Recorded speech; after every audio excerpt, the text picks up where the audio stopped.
De la botte à cap au talon haut, tu n'es pas obligé de choisir l'un ou l'autre. Bienvenue dans le balado Les ailes de l'avenir. Ici, tu vas découvrir d'autres femmes inspirantes, remplir ta boîte à outils et avancer vers un projet professionnel à ton image. Le Coffre, Centre conseil en emploi, œuvre chaque jour à l'amélioration de tes conditions de vie professionnelles. Toi, tu es une femme aux multiples possibilités, ton choix de carrière l'est aussi. On te souhaite bonne écoute. Bienvenue à notre événement spécial dans le cadre de la Journée internationale des droits des femmes, l'enregistrement devant public de notre balado au coffre, Les ailes de l'avenir, de la botte à cap au talon haut. Alors, par applaudissement dans l'assistance, qui a déjà écouté le balado? Oh! Quand même! Bon, pour ceux et celles qui ne le connaissent pas, la mission du balado est de mettre en lumière des femmes inspirantes, des parcours uniques, des parcours enrichissants, et c'est de montrer aussi qu'une femme a plusieurs facettes et que leur parcours peut être très varié.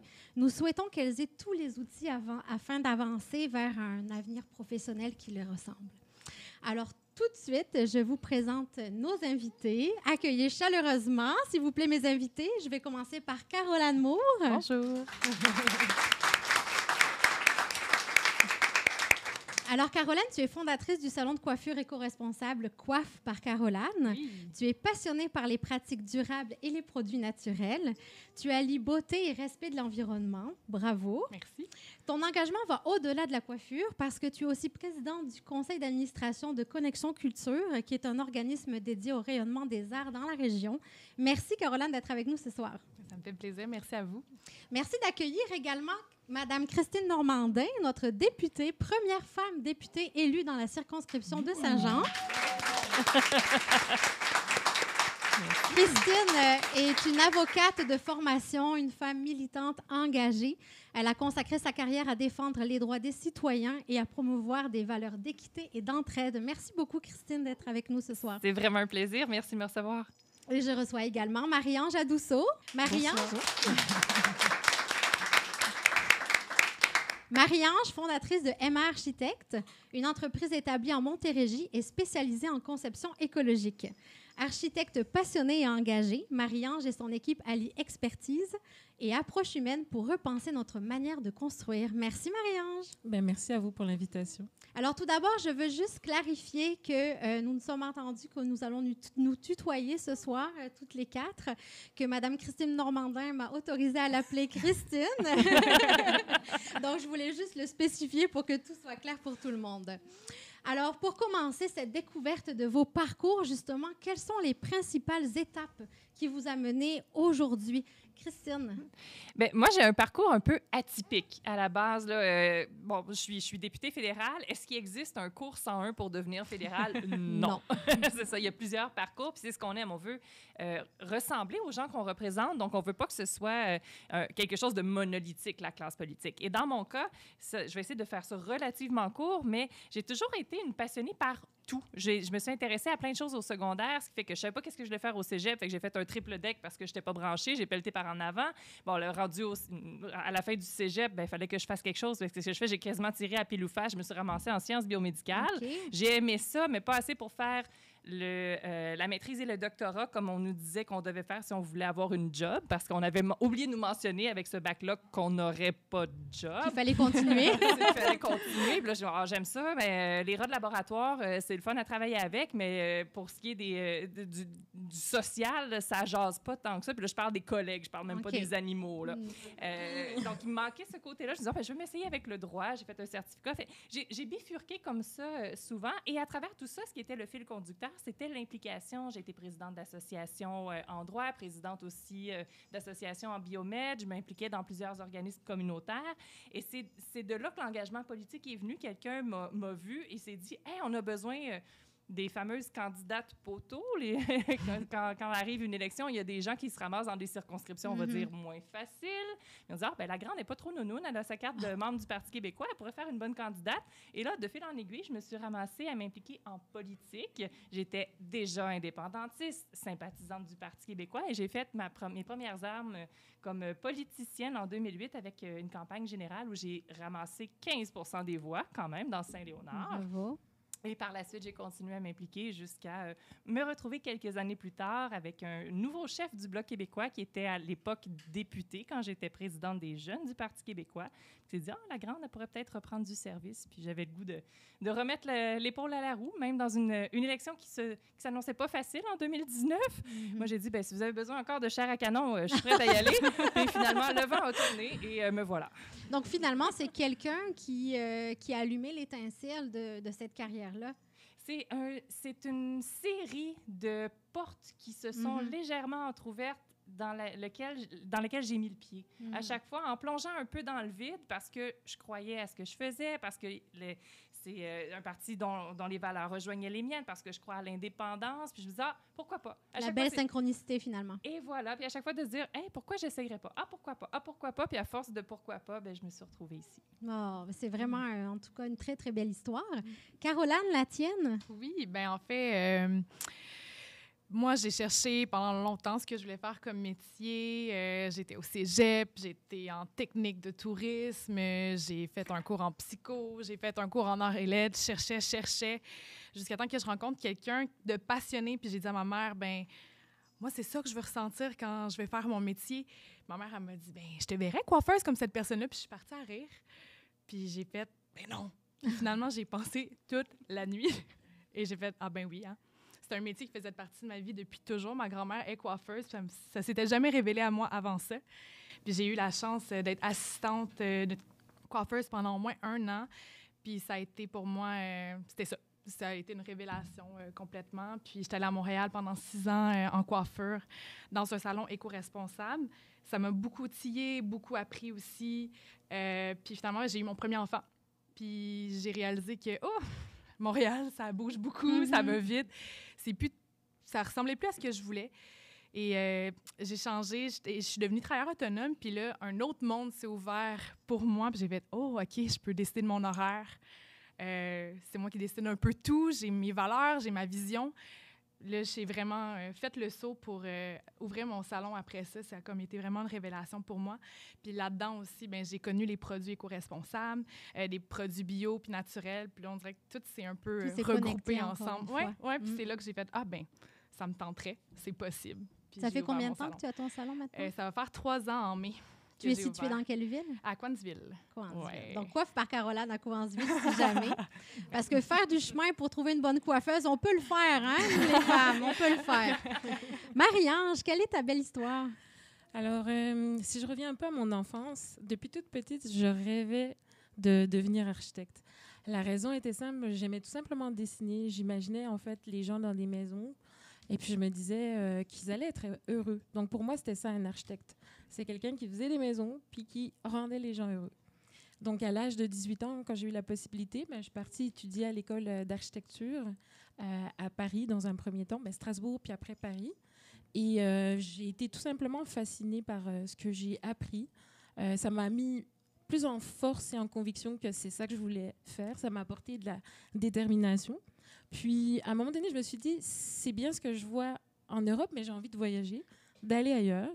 Donc, en 2008, j'ai fait un échange universitaire à l'Université de Montréal. C'est ce pourquoi vous me voyez ici, là, en fait. C'est ça qui m'a amenée là.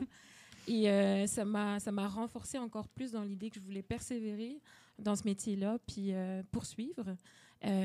J'ai d'abord roulé ma bosse un petit peu dans des bureaux d'architectes à Montréal, en région, Victoriaville, Québec, Plessisville aussi. Puis finalement, en 2016, c'est là où je me suis installée à Saint-Jean-sur-Richelieu. Et l'entrepreneuriat est venu aussi à moi, comme Caroline. Puis c'est à ce moment-là que je me suis lancée vraiment à mon compte. Donc, c'est un petit peu ça mon parcours, là. On va continuer à vous découvrir. Ouais. Puis j'aime toujours offrir une petite anecdote, une singularité sur votre parcours personnel ou professionnel, histoire qu'on apprenne un peu plus à vous connaître. Marie-Ange, est-ce que tu as quelque chose qui te vient en tête? Oui, j'ai plein d'anecdotes, en fait. Je me suis dit que je n'allais pas toutes les dire. Mais la plupart du temps, souvent, on voit le site de ma firme. Puis, quand on vient m'aborder par courriel, c'est monsieur. Donc, ça en est une d'anecdote. Puis sinon, sur les chantiers, ça peut arriver, même si sur mon casque, il y a écrit « M Architecte », on va quand même demander, mais dans le fond, est-ce que vous êtes la décoratrice ou qui est-ce que vous êtes? Ça, c'était une belle anecdote. Mais ça amène toujours des opportunités. Puis moi, je prends toujours la blague pour justement détendre l'atmosphère avec les différentes parties. Donc, c'est ça. C'est deux petites anecdotes que pour j'avais avoir à un raconter. casque avec écrit « Je suis la boss ». Peut-être. Caroline? Ben moi, je l'ai un peu dit déjà, ma grande anecdote sur mon métier, c'est vraiment que j'avais aucune idée de ce que je voulais faire. Puis la coiffure a toujours fait partie de ma vie, puis j'aurais jamais pensé à ça. Je serais partie à rire quand on m'aurait dit hey, « toi, je te verrais coiffeuse ». Donc oui, ce serait pas mal ma grosse anecdote qui me vient. C'est parfait. Ouais. Très belle anecdote. Christine? Oui, une anecdote pendant mon parcours scolaire qui montre peut-être le genre de personne que je suis dans la vie, qui fonce sans trop nécessairement savoir ce qu'il y a devant. À la fin de mon bac en sciences biomédicales, on devait faire un stage et moi, je voulais visiter l'Inde depuis longtemps. Je me suis dit, je vais faire d'une pierre deux coups, je vais me trouver un stage en Inde. Et je me suis trouvé un stage de 6 mois en Inde et je suis partie avec mon gros sac à dos, habillée vraiment en hippie. Et je suis arrivée à Mumbai et moi, j'avais rien réservé. Je suis arrivée à, 2 heures du matin à l'aéroport de Mumbai, dans un pays que je connais pas. Je partais avec du stock sur le dos pour 6 mois. Puis je partais vraiment sur un nowhere, ce qui fait que je me suis ramassée dans une chambre qui était pas plus grande que la table ici. C'est pas des blagues. Tellement qu'il a fallu que je dorme en diagonale parce que le lit faisait la longueur de la chambre.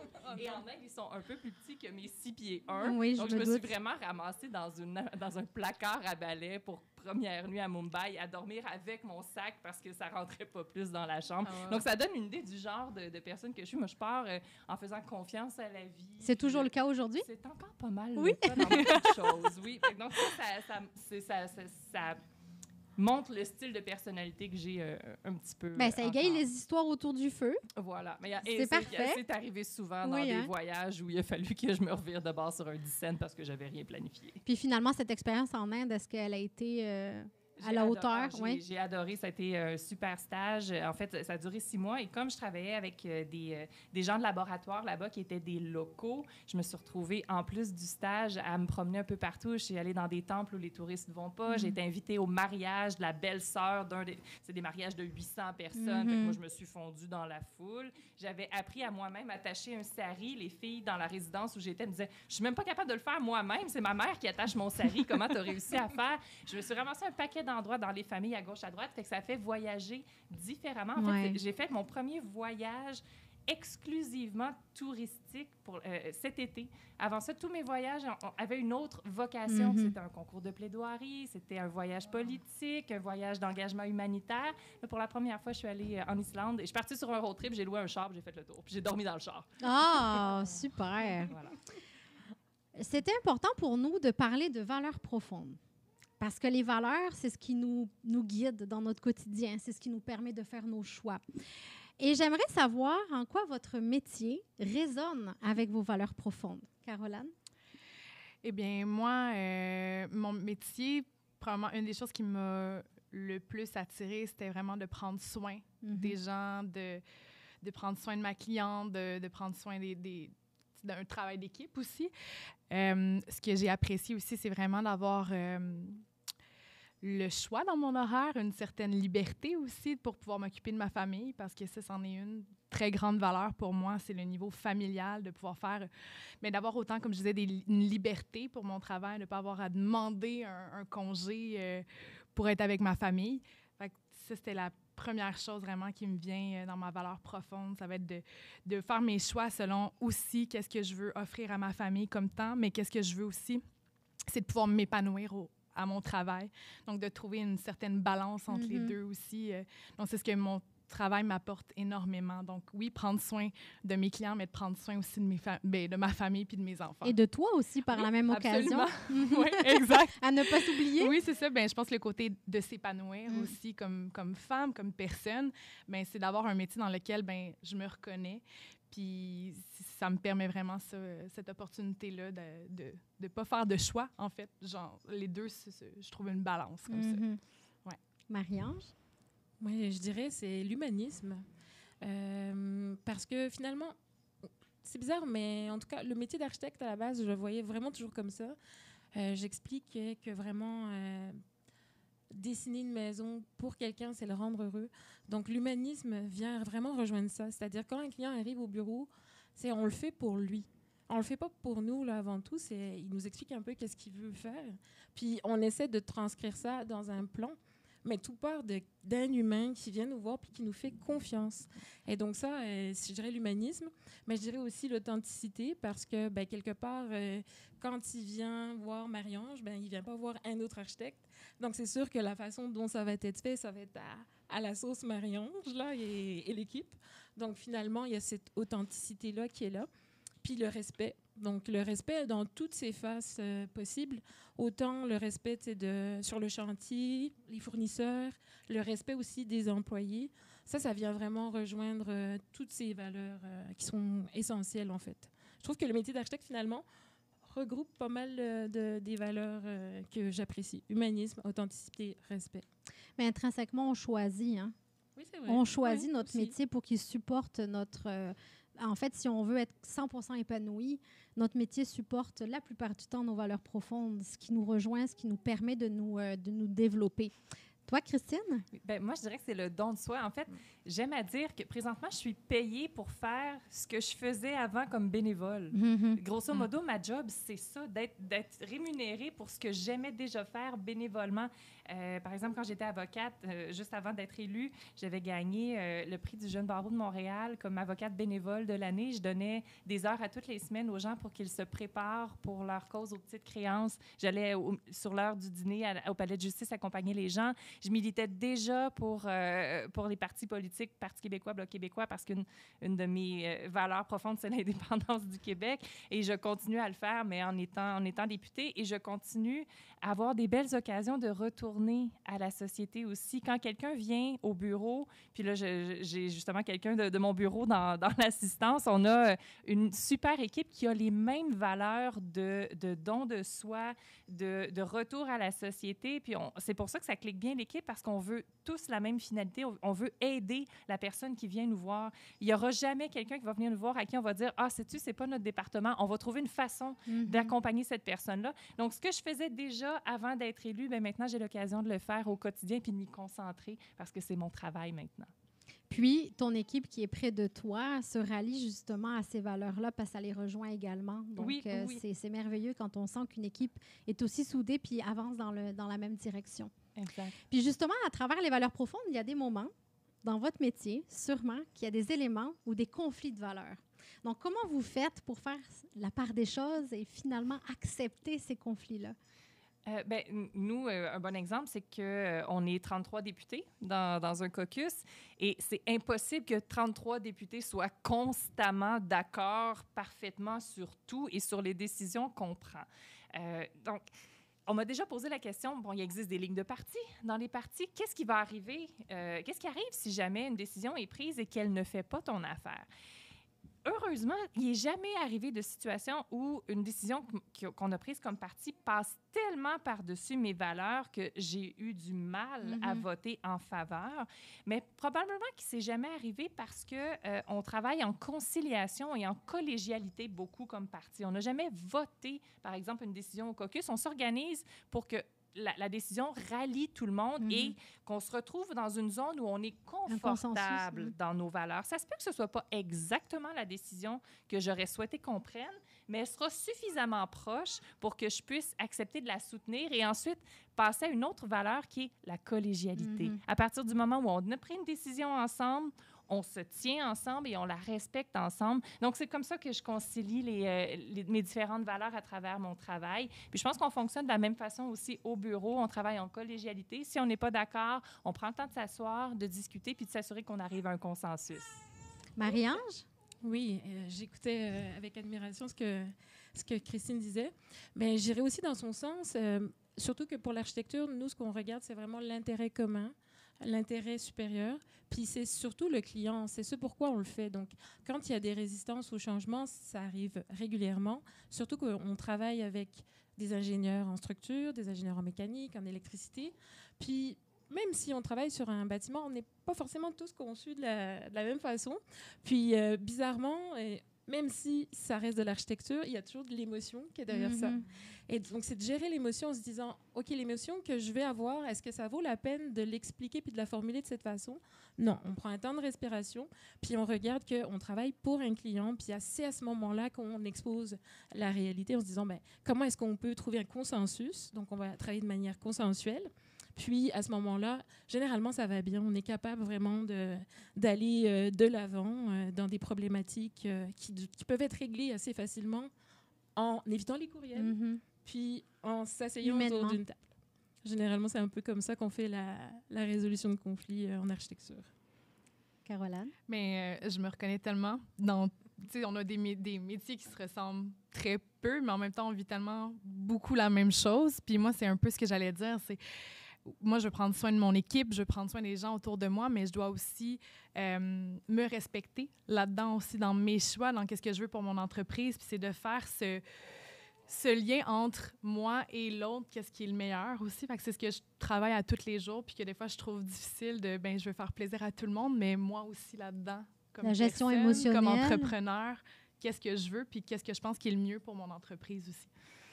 Donc, au final, vous êtes en fait des belles marionnettes qui permet de... Mais pas tirer les ficelles. Je vais m'expliquer. C'est-à-dire que vous êtes capable d'ajuster puis de vous adapter aux situations en ayant un but au départ qui est vraiment le consensus, l'humain, gérer les émotions.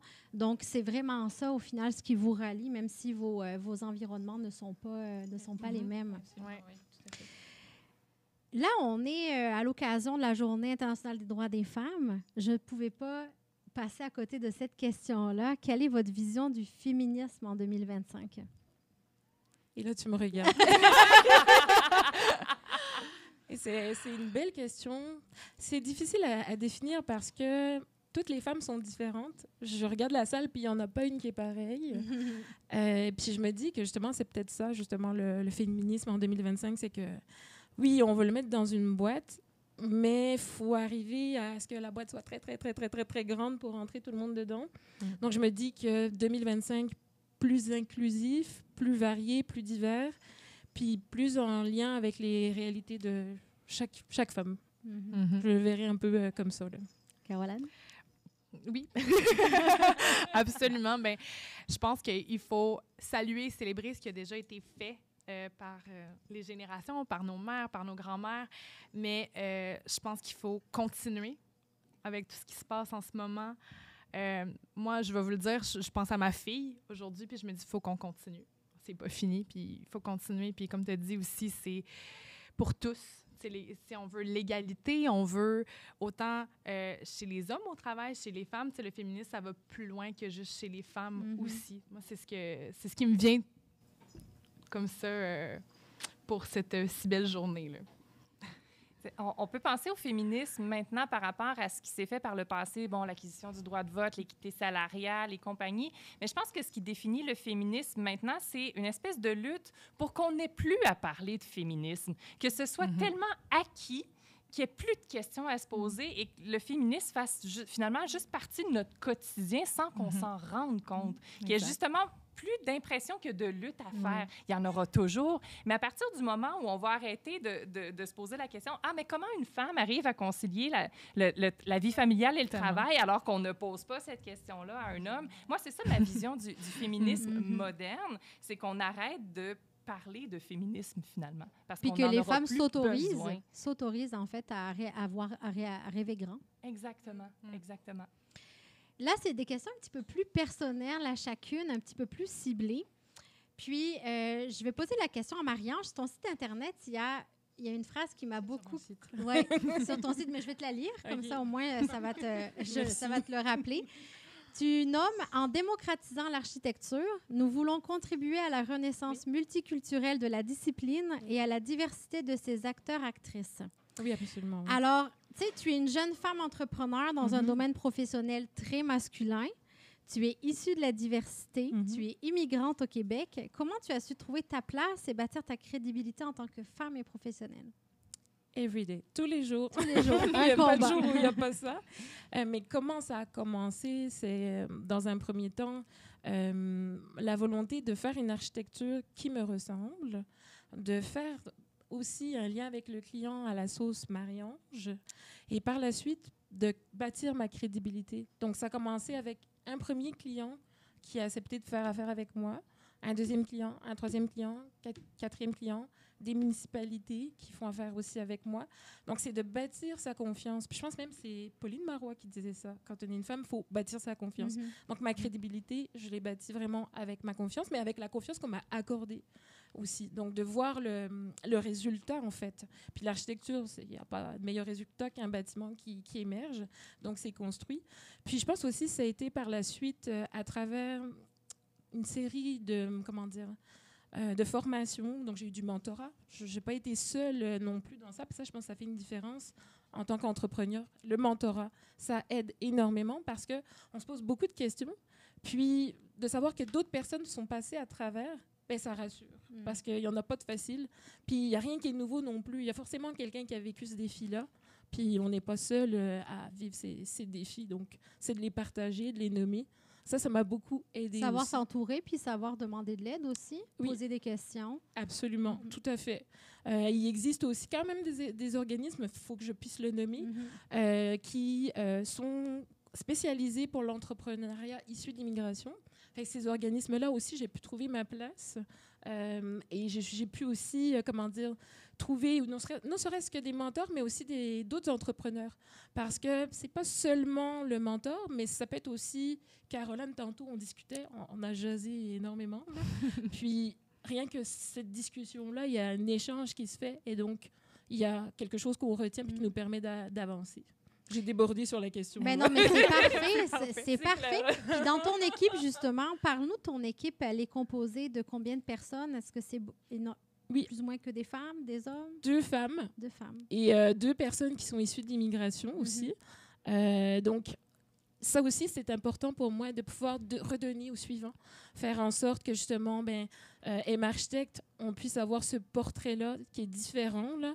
Un ancrage, on est justement à l'encre, mais un ancrage aussi pour la diversité, pour des personnes qui ont vécu aussi le même parcours que moi, donc à savoir quitter un pays, avoir des compétences, puis être capable de pouvoir les redistribuer, les redonner à la société, parce qu'on les redonne. C'est ça aussi, hein, c'est pas pour nous autres, on contribue à cet effort. C'est tellement belle réponse. Vraiment, j'abonde dans ton sens en étant moi-même aussi immigrante. Puis, c'est de ne jamais prendre pour acquis, puis de toujours continuer, puis de toujours vouloir redonner, comme tu dis, pour que ça continue. Christine, est-ce que tu es la seule femme, maman, solo, dans le milieu de la politique, qui a eu un enfant pendant son mandat, qui a continué à travailler pendant sa grossesse, qui a décidé de ne pas prendre de congé maternité et qui, en plus, veut faire bouger les choses, veut faire avancer? Est-ce que tu es la seule? Du côté maman solo, à ma connaissance, oui. Il n'y a pas d'autres mamans solo à date en politique que je connaisse, mais curieusement, aujourd'hui, j'ai reçu un appel d'un collègue qui me disait, j'ai une amie qui veut se lancer en politique municipale et elle a aussi comme projet d'être maman solo. Et elle aimerait ça te parler parce qu'elle a des questions. Je me dis, coudonc, si ça peut avoir ouvert la porte ou donner l'exemple ou dire, à partir du moment où quelqu'un l'a fait, d'autres peuvent le faire, tant mieux. Mais oui, à ma connaissance, je suis la première. Prendre un congé de maternité en politique, on est souvent politicien 24 heures sur 24, 7 jours sur 7. Si on va chercher une pinte de lait au dépanneur puis qu'on tombe sur quelqu'un qui a une question, on n'a pas de T-shirt « Je ne suis pas votre député aujourd'hui ». C'est un rôle qu'on garde tout le temps. Donc, congé de maternité, c'est une notion qui est un peu plus flexible peut-être que dans d'autres cas. J'ai ralenti, on s'entend, parce que je voulais aussi pouvoir prioriser mon petit coco. Puis là, c'est pour ceux qui ne sont pas... physiquement avec nous pour la balado aujourd'hui, s'il entendait des petits grelots, c'est que j'avais mon Léopold à côté de moi tantôt. Et si on réussit à mener de front une carrière et une vie familiale, bien, c'est souvent parce qu'on a un réseau autour de nous. Et comme maman solo, c'est la première question que je devais me poser avant de faire le saut. Est-ce que j'ai un réseau qui pourra m'aider quand j'en aurai besoin? Et là, justement, on parlait de l'importance d'avoir une équipe qui est tissée serrée. Bien, là, c'est Hugo qui est en train de s'occuper de mon petit Léopold qui commençait à être un petit peu plus jacasseux. Donc, vous n'entendez plus les grelots, mais vous n'entendez plus non plus des AE à travers le micro. Donc, ça prend un réseau autour de soi, mais c'est faisable. Et c'est à force d'exemples, je pense qu'on va réussir à faire la preuve que ça se fait et qu'il y en aura de plus en plus. Si vous voulez aller voir le reportage qui a été réalisé à ta dernière journée de travail à la colline parlementaire, c'est disponible sur Radio-Canada. Très beau reportage. Puis là, on voit justement tout l'univers politique qui se mobilise pour toi, qui t'apporte des petits cadeaux, qui te demande comment ça va. Donc, on voit que c'est en train d'arriver, là, ce sentiment de se rallier autour, justement, de la femme qui prend sa place, même dans l'univers politique. Oui, puis si je peux me permettre, justement, de faire une parenthèse là-dessus, j'avais hésité à faire un reportage pour parler de la maternité en faisant, en même temps qu'une carrière politique. Je voulais pas que ça donne l'impression peut-être d'instrumentaliser ça, mais l'angle était important parce que l'angle qui a été utilisé, et j'y tenais, c'était pour montrer qu'au-delà de la politique, il y a l'humain. Et dans le reportage, on voit quelqu'un de plusieurs partis politiques qui viennent justement manifester leur soutien. Et là, on sort complètement de la bulle partisane, qui est la seule chose qu'on voit à la télévision généralement. Alors, on voit la période de questions où c'est des foires d'empoigne, puis c'est vraiment pas beau ce qui se passe là. Ça donne une mauvaise vision de la politique, mais on ne voit pas le travail de coulisses qui se fait, où il y a beaucoup plus de collégialité. Et je voulais que ça fasse œuvre utile en ce sens-là, le reportage. Et c'est pour ça que j'ai accepté quand on m'a confirmé que c'est l'angle que ça allait avoir. Mais c'était un très beau reportage, en tout cas. Merci. Caroline, toi, tu es dans un domaine très féminin, avec une valeur éco-responsable très présente. Comment tu fais pour connecter ces deux univers-là? Ben, de plein de façons. Premièrement, ça a commencé par... J'ai vécu une expérience dès le début quand j'ai étudié dans le domaine, j'ai commencé à faire des réactions allergiques. Et ça m'a quand même troublée, si je pourrais dire. Et rapidement, je me suis dit, ben si je veux faire mon métier longtemps, il faut que je trouve des solutions, il faut que je trouve des alternatives, exactement. Donc, déjà là, il y a eu ça. Après ça, j'ai rentré dans un salon de coiffure qui était éco-responsable. Donc, on ramassait les déchets, le surplus de produits, tout ça. Et on avait quand même des produits qui avaient enlevé certains ingrédients qui sont nocifs. Mais encore là, il y avait beaucoup de clientes qui arrivaient et étaient comme « Ah, y a-t-il du PPD, du PTD? » Puis je savais même pas c'était quoi moi-même. Puis j'étais comme « Ça existe pas, bonne chance. » là. Puis finalement, quand je suis retournée dans les cantons de l'Est, j'ai découvert des produits bio puis naturels. Et là, ça a complètement changé ma vision. Puis tu veux pas, les technologies changent, s'améliorent. Donc, on est dans des technobiologies. Vite de même. Là. Mais c'est ce qui est intéressant, puis c'est ce qui m'a ouvert vraiment ce milieu-là. Donc, finalement, c'était pas moi qui ai fait en sorte de prendre la beauté et le naturel. C'est les clientes qui l'ont tout simplement demandé, qui ont fait leurs recherches. Les femmes veulent prendre soin d'elles, pas juste... de la bonne façon. Oui, c'est ça exactement. Donc, c'est vraiment venu de là. Puis moi-même, avec mon expérience, puis la demande, c'est arrivé comme ça un peu aussi. Tout à l'heure, tu parlais comme quoi ta valeur de liberté, la famille, c'était vraiment très important. Puis je pense que c'est tout aussi important de parler de conciliation travail-famille, que ce soit dans votre propre famille ou dans votre entourage. Selon vous, comment ça se passe en 2025, cette conciliation travail-famille-là? Je sens que la question, entre autres, est un peu pour moi, justement. On vient d'en parler. Pour tout le monde, je pense qu'on a chacun notre façon de le vivre. En 2025, je pense que ça passe par une plus grande acceptation que c'est une réalité qui existe, la conciliation travail-famille. On n'est plus à l'époque où ça se faisait d'avoir un seul salaire pour faire vivre une famille. Un peu par défaut, c'était les femmes qui restaient à la maison. À partir du moment où il y a des femmes qui souhaitent aussi avoir des carrières, ça implique qu'on doive faire de la conciliation travail-famille. Et comme je le mentionnais un peu au début, ça va devoir passer par la fin mais comment madame fait pour concilier les deux sans qu'on pose la question à monsieur, comment est-ce qu'il fait pour concilier les deux? Il y a une grande amélioration au niveau du partage des tâches, mais il reste encore du travail à faire au niveau de la charge mentale et tout.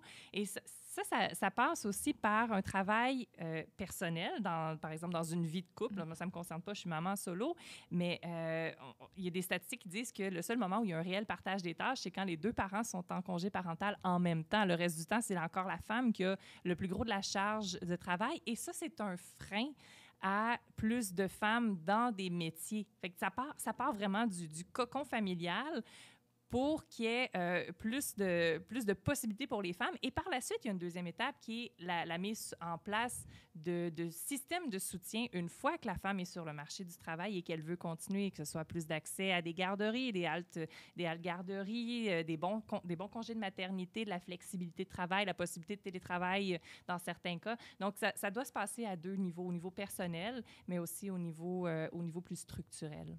Puis dans l'entrepreneuriat, comment ça fonctionne justement, votre conciliation travail-famille? On se regarde. Ben, moi, c'est sûr que, comme je vous ai dit, devenir travailleur autonome, ça m'a donné cette certaine liberté-là d'avoir le choix dans mes horaires, de fabriquer des horaires pour moi et ma famille. J'ai un conjoint qui travaille 3 jours semaine à l'extérieur. Fait que c'est sûr que dans ce moment-là, ben, il fallait que je trouve une façon de, comme je disais, m'épanouir au niveau du travail, mais aussi, je voulais être là pour mes enfants, puis c'était mon numéro 1, en fait, dans ce choix-là. Donc, ça faisait un peu mon affaire aussi de pouvoir avoir cette liberté-là encore que je vais répéter, mais ça m'a vraiment aidée. Donc, c'est certains choix que j'ai dû faire, mais que finalement, ça m'a porté fruit. Tu sais, ça a fait la différence pour moi. Est-ce que ça a un peu... est-ce que tes clientes ont posé des questions? Parce qu'on sait que le domaine de la coiffure, c'est des longues heures.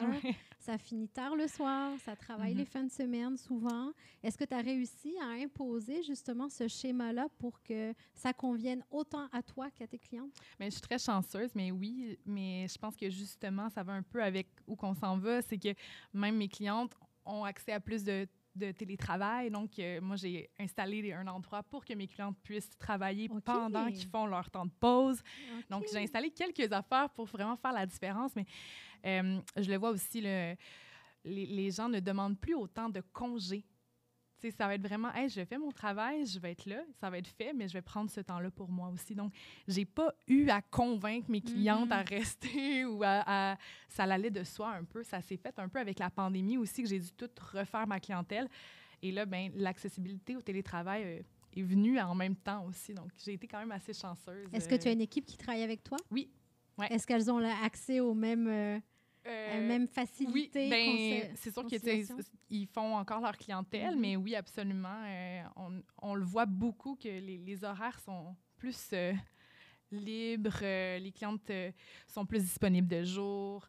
Des fois, je travaille même plus les fins de semaine. Je le fais parce que j'aime ça. Fait que c'est vraiment intéressant à voir. On a cette chance-là aussi, là. Mais je dis pas que c'est le même pour tous les coiffeurs, mais c'est vraiment intéressant de voir cette flexibilité-là. Puis toi, Marie-Ange, dans ton domaine qui est quand même très masculin, donc comment ça fonctionne? C'est une grosse question. Puis je me la pose encore, mais j'ai quand même réussi à trouver un peu des stratégies avec le temps. Ce qui m'a permis de le faire bizarrement, c'est le fait d'avoir un enfant. Avoir un enfant, bizarrement, ça aide à définir les priorités, regarder la flexibilité. Puis au bout d'un moment, on se dit, bon, ben, OK, 4 jours semaine, c'est suffisant. Donc, 4 jours semaine, c'est pour les employés, mais c'est aussi pour moi. Donc, le vendredi, c'est mon tampon. Puis, c'est à ce moment-là que je peux m'organiser pour faire d'autres choses différentes, penser à faire des courses, etc. Parce que oui, un chapeau de maman à mettre. Donc, c'est d'organiser ce temps-là de façon à ce que, oui, il y a le travail, oui, il y a les horaires, mais il y a aussi la vie de famille. Puis, la priorité, en tout cas, dans les valeurs, je vous ai parlé de l'humanisme, ça va toujours être ma famille en priorité. Donc, partant de là, c'est sûr que j'ai plus structuré l'entreprise autour de ça pour être en mesure de répondre. Mais il n'y a rien qui est facile. L'équilibre, je sais qu'il sera jamais parfait. Puis c'est cette acceptation que j'ai avec ça. J'ai appris à mettre mon ego de côté quand il y a des choses qui ne vont pas, puis à dealer avec mes émotions. Puis c'est vraiment la seule façon de le faire. Parce qu'au bout d'un moment, il y a ce sentiment de perfection où est-ce qu'on veut être parfait ici, parfait là, parfait là. Puis au bout d'un moment, c'est non, tu peux juste pas être parfaite. C'est correct. On deal avec ça. Puis je pense que c'est un peu comme ça que j'ai réussi à résoudre ma conciliation de famille-travail, accepter que il n'y a rien qui sera parfait, mais tant qu'on a du fun, tout va bien, on est en santé, on peut continuer. Puis moi, j'aime beaucoup parler d'harmonie à la place d'équilibre. Parce que l'équilibre, on ne sait jamais dans quel sens il peut pencher. Tandis que l'harmonie, ça peut, ça fluctue. Des fois, l'harmonie, elle peut être douce, comme des fois, l'harmonie, elle peut être un petit peu plus éclatée. Mais je trouve que le mot harmonie est plus doux que le mot équilibre. Tout à fait, oui. J'aimerais parler un petit peu plus de vos histoires personnelles. Donc là, c'est de m'adresser à la femme. À travers vos différentes étapes de vie, on parle de l'adolescence, la vingtaine, la trentaine, la quarantaine pour celles qui y sont. Est-ce que vous avez eu des moments de doute, manque de confiance en soi, des périodes difficiles qui vous ont questionné sur qui vous étiez? Peut-être parler un petit peu de tout ça. Qui veut prendre la parole en premier? Bien, je peux y aller. Moi, honnêtement, la première chose qui me vient, c'est le syndrome de l'imposteur. Ça fait partie de moi depuis le début de ma carrière. Et même d'être ici aujourd'hui, je le ressens. J'ai la chance d'avoir, comme tu disais tantôt, du mentorat aussi, qui m'aide beaucoup à mieux me m'outiller, à reconnaître cette petite voix-là aussi quand elle est là. Donc, c'est quelque chose avec lequel j'ai dû travailler. Dans la première année de ma carrière, on m'a dit « Tu vas voir, c'est normal », mais ça m'a suivi quand même assez longtemps. Puis dans beaucoup d'aspects de ma vie aussi, ça s'est retrouvé, ou dans ma prise décisionnelle aussi au niveau de mon entreprise. Donc oui, le syndrome de l'imposteur. Moi, je pourrais continuer. Je te dirais que ta question est bien faite parce que tu as parlé d'adolescence. Oui. Puis je pense que tout part de l'adolescence, en tout cas l'éducation. Puis je sais qu'on n'est pas là pour faire de la psychologie, mais disons que je pense que mes parents m'ont quand même bien outillée au niveau d'adolescence. Ils m'ont toujours dit que je pouvais faire le métier d'architecte, que c'était pas réservé qu'aux hommes. Donc ça m'a donné de la force pour pouvoir embarquer dans les études d'architecture, puis par la suite pour poursuivre dans cette voie-là. Puis quand est arrivé le temps de me lancer à mon compte, là, c'est comme, on dirait que j'ai oublié tout, tout ce que mes parents m'ont dit. Puis est arrivé aussi le syndrome de l'imposteur, je l'ai eu aussi. Je me suis dit, mais OK, est-ce que je suis vraiment capable de me lancer à mon compte? Est-ce que je vais pouvoir le faire? Donc, bâtir la confiance, comme je l'ai dit, au tout début, ça a été vraiment ça qui a changé la donne. Mais j'ai eu le syndrome de l'imposteur, ça c'est sûr. Je suis passée à travers, mais j'ai aussi appris à travers les formations que j'ai eu la chance d'avoir, c'est que c'est correct de l'avoir. Tu peux le porter, puis tu peux avancer avec. C'est quand tu te figes, comme la peur, quand tu t'arrêtes, que là, tu peux plus rien faire. Donc, quelque part, c'est la même chose, c'est de mettre aussi l'ego de côté, puis de dire, OK, ben, j'ai trouvé ça tellement beau quand tu as dit, je suis là, je l'ai. Mais c'est aussi ça, là, c'est d'être capable d'avancer malgré ça. Donc, je l'ai eu. Puis, je dirais que ça m'arrive quand même aussi encore de l'avoir, mais je l'ai surmonté à travers les réalisations. Puis, comme on est dans la relève, la formation de mes employés, qui sont des femmes, je n'ai pas forcément envie de leur montrer cette part-là. Donc, je fais un peu aussi comme mes parents ont fait avec moi. J'essaie de les outiller en disant, ben, vous êtes capable, vous pouvez le faire, allez sur les chantiers, va prendre tes mesures, il n'y a rien qui t'empêche, là, c'est juste dans ta tête, fais-le. Donc, c'est ça. Je dirais que c'est ça un peu mon retour sur des choses qui ont pu me bloquer là, et qui m'habitent, mais que je chemine avec, j'avance parce que je considère que rien n'est insurmontable. Puis d'autres femmes peuvent vivre ça, mais sont capables d'être au top dans ce qu'elles font. J'ai le goût d'y aller moi aussi, puis de faire du pouce sur la question du syndrome de l'imposteur, puis de faire un mix au passage avec ce que Marie-Ange disait au niveau de l'adolescence, puis du bagage que nos parents nous donnent. pour ma part, j'ai l'impression que le syndrome de l'imposteur, c'est quelque chose qui est arrivé de plus en plus dans ma vie au lieu d'avoir été quelque chose qu'il y avait au début et que j'ai réussi à mettre de côté. Moi aussi, mes parents m'ont toujours encouragée à faire ce que je voulais, à suivre mes passions. Puis c'est ce que j'ai toujours fait là, à l'adolescence. Quand j'avais une idée, je la menais de front, puis là, je fonçais. Puis plus j'ai avancé dans ma carrière, plus quand je regardais quelque chose que j'avais fait plus jeune, je me disais, mon Dieu, j'étais donc bien frondeuse. Versus maintenant où je me pose beaucoup plus de questions et j'ai beaucoup plus d'hésitation. Je me dis, mais qu'est-ce qui a amené à ça? Et je me pose encore la question, je suis pas certaine pourquoi maintenant je suis moins sûre de ce que je vais faire, puis je me pose plus de questions, puis je me sens plus imposteur qu'il y a 20 ans. Est-ce que c'est parce qu'on est plus frondeur tout simplement quand on est plus jeune? Il y a peut-être le poids des responsabilités aussi. Le poids des responsabilités. Ou je me demande, est-ce que c'est parce que j'ai croisé beaucoup plus de femmes dans ma carrière qui avaient elles-mêmes le syndrome de l'imposteur? Et là, ça te fait te poser la question. Parce que les hommes, quand on fait du recrutement pour des candidats en politique, là, un homme, tu lui demandes, ça te tente-tu? Hey, je suis bon, là, puis je vais y aller. Puis après ça, il va se poser des questions genre, mais est-ce que ça va fonctionner avec la vie de famille et tout le kit? La femme, mais je sais pas, est-ce que je suis assez bonne? Ils ont des CV longs comme le bras. Moi, mais je suis pas certaine. Puis il faudrait que je réfléchisse à ça. Il y a sûrement d'autres mondes meilleurs que moi. Puis là, un homme arrive et dit, mais moi, je suis prête à prendre ce poste-là. Puis la femme dit, oh non, mais il veut y aller, c'est correct, je vais céder la place.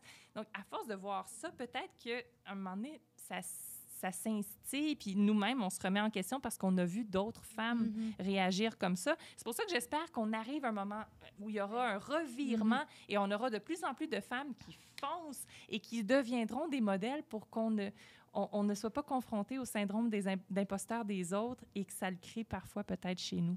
Bien, la mission du balado est vraiment ça. C'est de porter haut et fort des parcours de femmes qui ont osé, mais que ça ne leur enlève pas.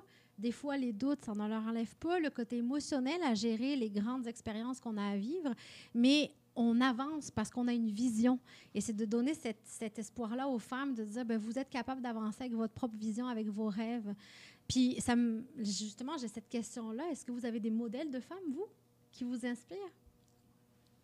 Ah, j'ai le goût d'y aller sur celle-là, justement parce que, on a parlé du reportage qui a été fait à Radio-Canada sur moi en décembre, mais hier, il y en a eu un excellent aussi par Sophie Langlois sur Jenny Carignan, qui est je vois des hochements de tête dans la salle, il y en a d'autres qui l'ont vu, qui est la première chef d'État-major femme à travers le monde entier. Et c'est un petit bout de femme, mais qui a du coffre comme c'est pas possible. Puis j'ai eu le plaisir de la rencontrer à quelques reprises. Je suis porte-parole à la Défense, donc on se ramasse les deux à être femmes dans un milieu assez masculin. Et de la voir aller, elle a été de tous les combats, sans jeu de mots, là, brillante et frondeuse aussi, mais qui a gardé une humilité, qui a gardé une connexion avec le terrain, qui a gardé ses valeurs, qui ne s'est pas transformée, qui n'a pas eu, j'ai l'impression, besoin de se masculiniser, parce qu'on a tendance à faire ça. Des fois, quand on arrive dans des milieux masculins, on essaie de devenir one of the boys, puis on se crée un personnage qui n'est pas le nôtre. Elle l'a fait tout en douceur, mais en étant exceptionnellement efficace et en menant aussi une vie de famille. Puis justement, dans le reportage, elle parlait du fait que quand un homme est déployé, on demande à sa conjointe qui est restée à la maison comment ça se passe sur le front. Mais quand elle était déployée, les gens posaient la question à son conjoint, comment tu fais pour t'occuper de 4 enfants à la maison au lieu de prendre des nouvelles d'elle? On voit le double discours. Donc, c'est une femme qui est particulièrement inspirante et je vous invite à aller voir le reportage. Oui. Sur quel endroit? Sur le site web de Radio-Canada. OK, parfait, merci. Des modèles de femmes pour vous, Caroline, Marie-Ange? C'est une bonne question, mais la première qui me vient, c'est Pauline Marois. Tu l'as nommée tantôt, je trouvais ça drôle en plus, mais moi, je l'ai découverte dans un article, dans un magazine. Et j'ai découvert cette femme-là, j'ai relu son histoire et ça m'a complètement marquée. Tout ce qu'elle a fait pendant ses mandats, tous les ministères qu'elle a fait, qu'elle a créés, les CPE, tout ce qu'elle a fait comme féministe aussi est incroyable, tout en étant enceinte aussi dans tout ça. Là. Donc, moi, c'est vraiment Pauline Marois qui me revient en premier. Là. J'aime beaucoup une actrice américaine, Viola Davis, qui a vraiment une histoire Moi, j'ai lu son livre, j'ai pleuré. Là, je me suis dit, mais j'aurais pas survécu à tout ce que tu as survécu. Mais elle a vécu vraiment des événements très difficiles. Puis moi, ce qui m'inspire là-dedans, c'est vraiment la résilience. C'est la résilience. Puis, tantôt, Christine, tu disais, est-ce qu'on est obligé de se masculiniser pour être une femme au pouvoir? Tu sais, je trouve que c'est ça aussi, c'est de garder sa douceur, garder sa féminité. Puis je trouve que c'est ça. Toutes les femmes féminines dans des rôles de pouvoir, généralement, j'aime les prendre comme modèle. Oui. J'ai une grande question, très grande question.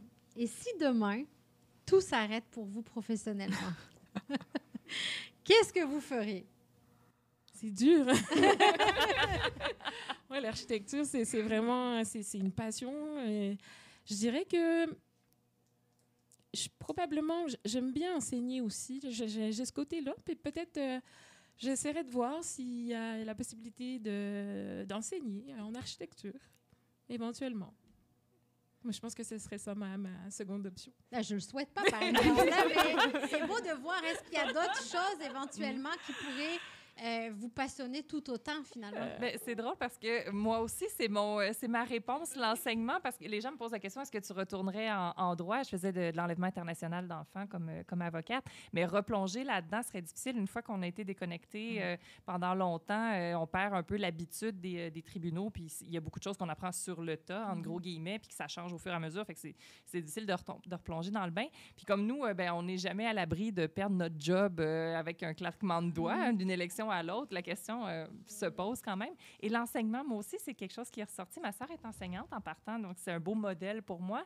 Mais à travers mon travail, je fais des tournées de classe. J'adore ça, la clientèle secondaire 3-4, là, ce serait ma branche. Puis je me disais, je pourrais retourner aux études, aller m'assurer d'avoir la pédagogie pour bien le faire. Puis j'avais fait des remplacements aussi, comme quand j'étais au bac en droit, il y avait quelqu'un qui était ma prof à l'époque au secondaire que j'ai retrouvée sur les bancs d'école. Elle a eu à prendre un congé, puis je suis allée la remplacer, donner le cours de droit qu'elle donnait au secondaire. J'avais adoré ça. Donc, je me dis c'est quelque chose qui me tenterait à changer de carrière. Là. On est encore dans le don de soi, hein, finalement. Ça s'éloigne pas beaucoup. Il y a quelque chose en filigrane. Caroline?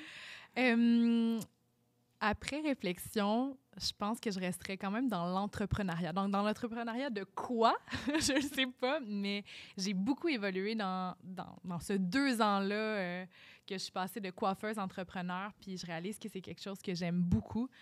Surprenamment, quand je travaille dans mon bureau, je suis comme toute énervée. J'apprécie ça, ce que j'avais jamais vécu avant.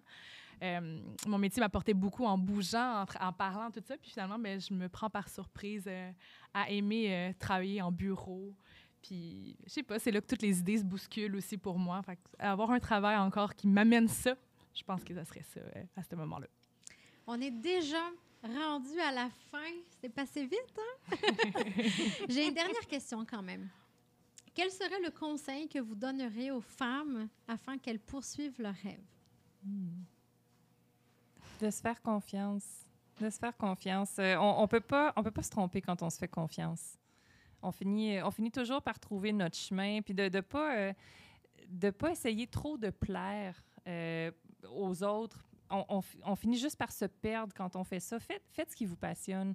Faites-vous confiance dans ce que vous aimez, dans ce que vous êtes, dans vos valeurs, et les choses vont se placer. Peut-être pas sur le coup, mais à long terme, vous ne pouvez pas regretter le choix de vous être choisi finalement et de pas avoir pris de décision en fonction du regard des autres. Sortir de sa zone de confort. Moi, je pense que je pourrais l'écrire sur un mur pour moi, mais dans les dernières années, être maman, être entrepreneur, avoir tellement de rôles, je suis sortie complètement de ma zone de confort, mais à chaque fois, je grandis tellement. Puis pendant notre discussion qu'on a eue, on en a parlé, mais de ne pas avoir peur, c'est facile à dire, difficile à faire, mais vraiment de dire oui, tout simplement quand la vie nous propose quelque chose, puis de se laisser aller quand ça nous tente aussi, bien sûr. Là. Mais ouais, sortir de sa zone de confort, ça serait... Et de la confiance aussi, c'est les 2 mots qui me viennent à l'esprit. Moi, c'est tout ce qui a été dit là, c'est sûr. Puis, si je peux ajouter, ce serait rêver grand, très grand, très, très, très, très grand. Se donner la permission de faire des choses différentes et ne pas se comparer aussi. Je garderais aussi ce petit bout-là. Oui. S'inspirer, mais ne pas se comparer. C'est ça, oui, tout à fait. S'inspirer, mais ouais, tout à fait, comme ça. Un gros merci, mesdames, pour avoir animé cette magnifique table ronde. Est-ce que ça vous a plu dans l'assistance?